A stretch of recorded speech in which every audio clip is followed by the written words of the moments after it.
Father, as we are reminded today through the song of worship, Lord, that we thank you for sending your Son, Jesus Christ, to die on the cross for our sins, and through him that we have eternal life. We thank you, Lord, for the gift of salvation that's free. Father, so we pray that you continue to remind us and help us to not take that free gift of salvation for granted. As we transition into a time of reading your word and fellowship around your word, we pray that the truths of your word, Father, will continue to equip and edify the church, Father, that in times of troubles and distress, Father, that we will be reminded through the life of David that we can come to in prayer. So, Father, we dedicate this, we surrender this devotion to you. We ask that you have your way. In Jesus' name we pray. Amen. Amen. But Mangere family, and greetings in the wonderful name of our Lord and Savior, Jesus Christ. I trust that you guys have had a good week. I mean, praise God for his grace and his mercy that has allowed us to make it to the last Saturday morning devotion with me this year. What an encouraging and also confronting this journey in sanctification that we've been on through David's Psalms. So this morning will be a bit different. This morning we'll be looking at the life of David, and also we'll see how some of the Psalms that we've covered fit into the timeline of his life. So we'll be looking at the life of David, of King David, from his birth, his family, and also his life as an anointed king. And the first stop of our timeline, we start in David's birth. So David's birth. So we begin in David's birth. So David was born in Bethlehem, and was also called the city of David. Now this is found in Luke chapter 2 verses 4 and also chapter 11.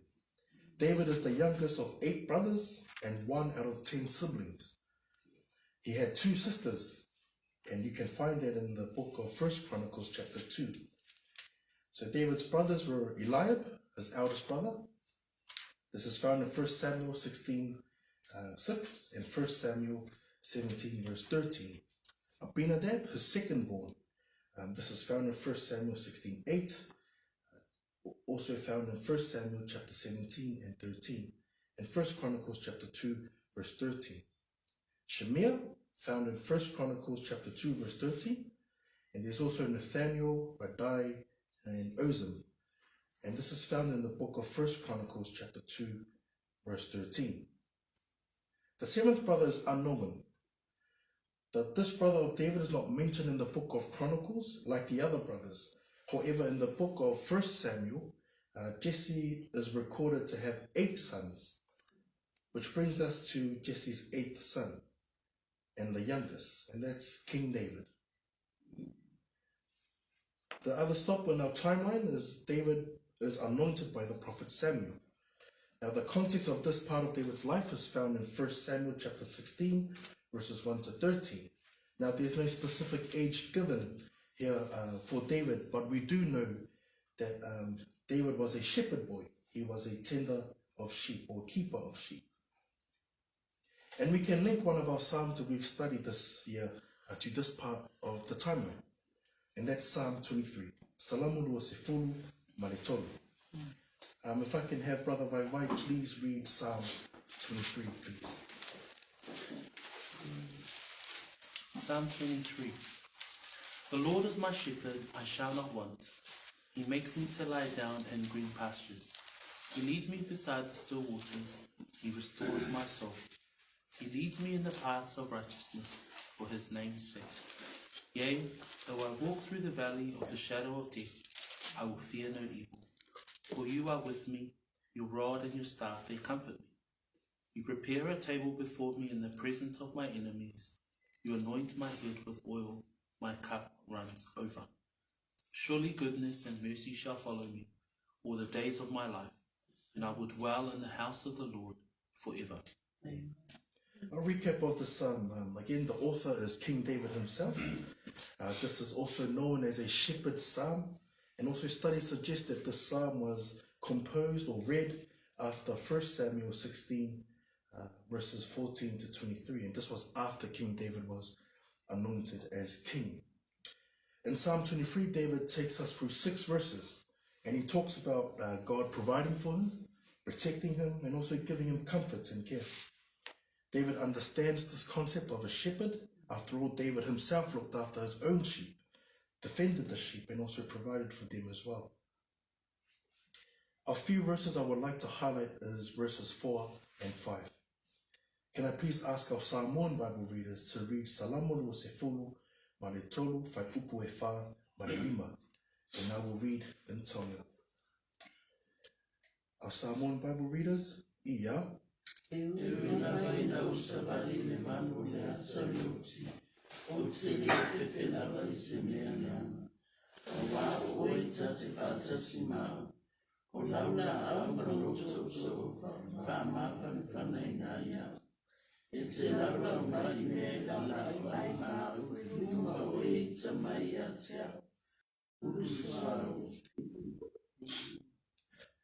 Saame wa tolu vesi wha ki ni maa kupehena ngā.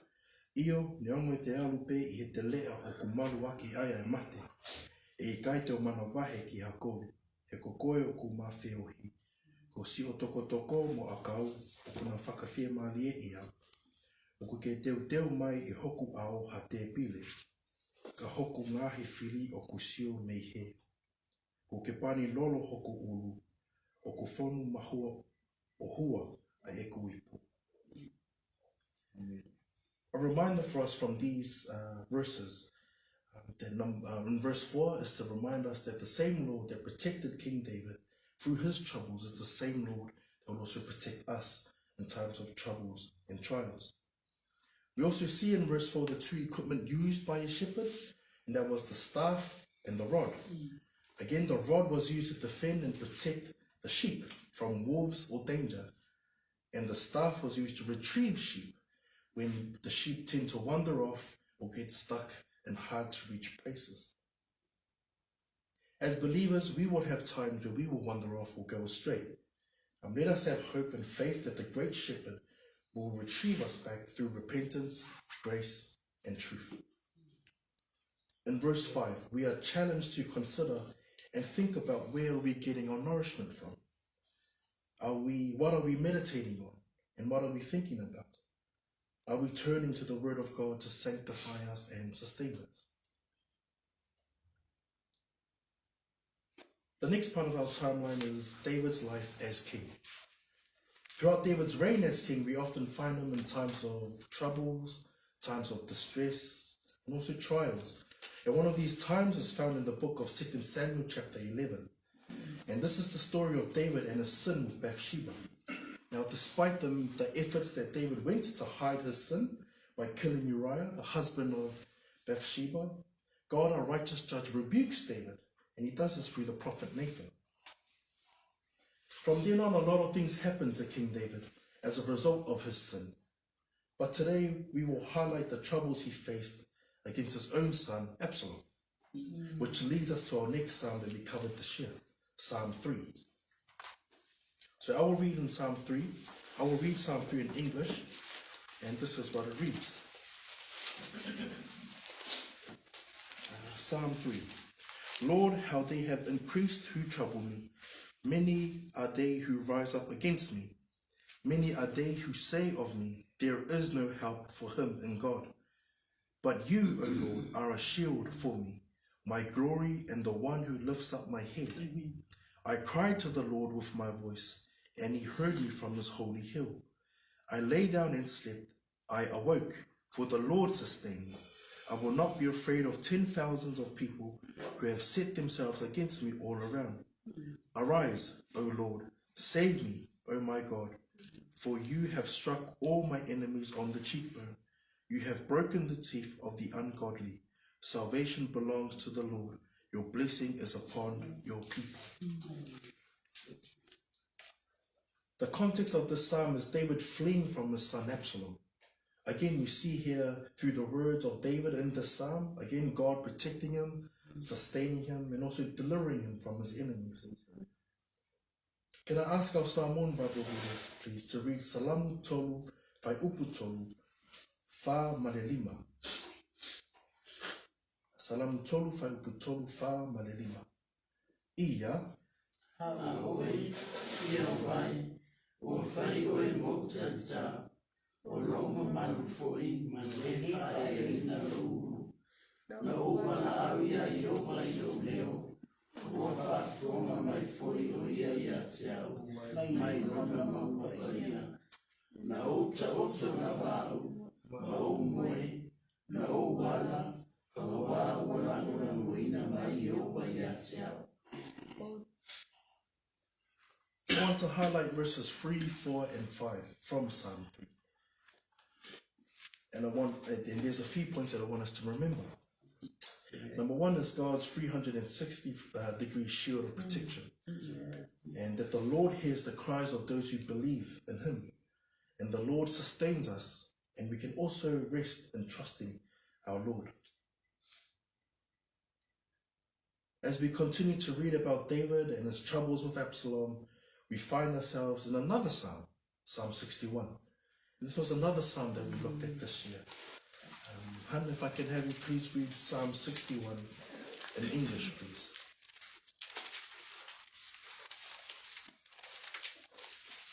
Psalm 61. Hear my cry, O God, attend to my prayer. From the end of the earth I will cry to you. When my heart is overwhelmed, lead me to the rock that is higher than I. For you have been a shelter for me, a strong tower from the enemy. I will abide in your tabernacle forever. I will trust in the shelter of your wings. For you, O God, have heard my vows. You have given me the heritage of those who fear your name. You will prolong the king's life, his years as many generations. He shall abide before God forever. O prepare mercy and truth, which may preserve him. So I will sing praise to your name forever, that I may daily perform my vows. The context of this psalm is David, he may be fleeing from his son Absalom or King Saul. Whichever one it is, we find King David no longer in Israel, or he's on the outskirts of Israel. Can I ask Tina, can I have Mum please read Salamu ono se fulu ma le tasi fai upo e lua. Salamu ono se fulu ma le tasi fai upo e lua. Ia. O te walau atu ia te oe aina ngata angalu. Pea whaavai vai lo loto. Ia e taita ina au ilo papa e sili o na mai walunga ia te a. Studies suggest that when David penned verse 2 of Psalm 61, that he also painted a imagery, and this imagery was of David being far away from God's presence. Now the reason I bring this verse up for us is to remind us that when we feel distant, far away from God, or when our hearts are overwhelmed, fainted, weary, and when they fail us, that we too can pray to the Lord and ask Him to lead us to the rock that is higher than I. Another psalm that was possibly written during the same time David was in exile is Psalm 27, which is another psalm that we looked at this year. Now in Psalm 27 we see David again fleeing from King Saul or his son Absalom. Here we see David expressing his trust in the Lord, and we highlight verses 13 this morning. Sister Au, if I can please have you read Psalm 27 verse 13, and Brother Oli, can I please have you read Salamu lo se fulu ma le fitu vai upu se fulu ma le tolu. Psalm 27:13. I would have lost heart, unless I had believed that I would see the goodness of the Lord in the land of the living. Brother Oli, please read from Salamu lo se fulu ma le. And the only factor of telling Gloria and Leo Nova in the loop of Tonto. But we're all far away right now. In verse 13, we see that David would have despaired or given up unless he had believed that he would see the goodness of God in the land of the living. A reminder for us in times of despair, when we feel like giving up, to reflect on God's goodness in our lives. Now, for some of us, that could be God's free gift of salvation for our families. But for all of us who believe in Christ's death and resurrection, we have eternal life. Let the good news of the finished work of Jesus Christ sustain us in times of despair. Throughout this year, as we learn through the Psalms of David, we find the following. He was anointed king by the prophet Samuel. He was not perfect, and as a result of his sin, his son Absalom rebelled against him, which forced David to flee Israel. Even King Saul was in pursuit or chased after King David's life. Majority of the Psalms that we've covered were written outside of Israel, and we learn from David's psalm. And one of the characteristics for us to take away is that David was a man of prayer. In each psalm you'll see David turning to the Lord through prayer. Now, David prayed fervently. He prayed fervent prayers. And this was prayers of thanksgiving, prayers of deliverance, prayers of lament, prayers of repentance. And sometimes it was a mixture of all those things put together. But regardless of what David faced, he was always praying. We too, as believers, should be men and women of prayer. And here are 5 points why we should be consistently in prayer. Number 1, it gives us an opportunity to share with God all aspects of our lives. Number 2, it gives us the chance to express our gratitude for the things that He has provided. Number 3, it gives us a platform for confessing our sin and asking God to help us overcome that sin. Number 4, it's an act of worship and obedience. And number 5, to acknowledge God's sovereignty in our lives. That concludes our short little timeline through David, his life, and a short little glimpse into the Psalms that fit in to David's timeline, especially the Psalms that we have covered. I'll end us off in a time of prayer, and I'll hand it over back to Brother Waiwai, who will lead us in a time of worship. Let us pray. Our gracious Father, we come before you once again to thank you, Father, for your written word and for also the life of David that we get to read in your holy Bible, Father, and the things that we get to draw out from David as he led by example, and in many trials and many troubles, times of distress, even when he's given you thanks, Father, that he is always consistently praying to you, Father, worshiping you, Lord. So, Lord, I do ask that we too become men and women of prayer, that we come to you in times of distress, trouble, and trials, Lord. But not only that, Father, that we also pray to give you thanks for the things that we have, the blessings that we have, Father, all that we have from you, Lord. Father, I pray that we continue to be doers of your word and not just hearers, Father. But also in all things, Lord, we do unto glorify your name and your name alone. In Jesus' name I pray. Amen. Amen. And